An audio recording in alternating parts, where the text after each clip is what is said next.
it's already happening. We'll talk about that when we look at our partners here today. But this is the model that can work for all of Kenya.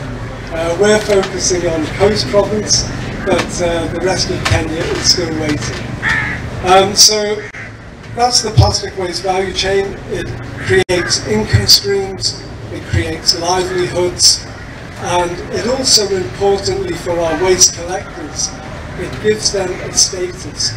No longer should we look at our waste pickers collectors as people who are just picking waste here and there. No longer should we look at it as a dirty job, as an unclean job.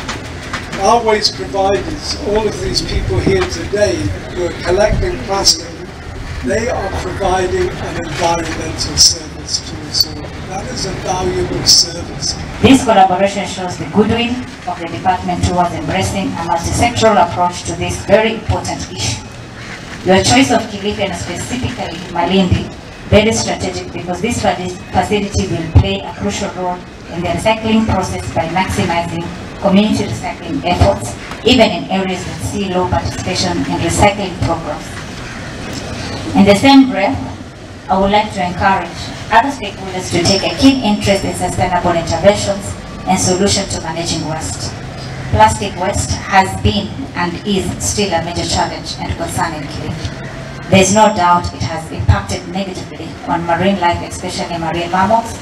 Watamu Ward is a breeding ground for the endangered turtles and is greatly affected by this plastic waste. The big question is, one would ask is, how important is this facility?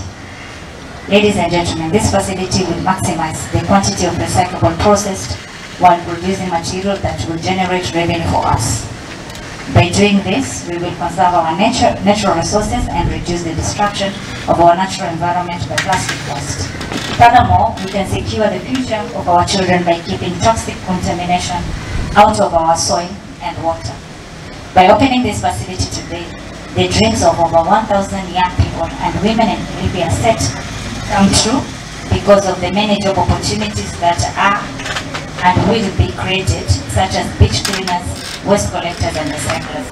We ensure that the plastic solid waste is totally eliminated from our transfer station and the dumping site, and that one is possible.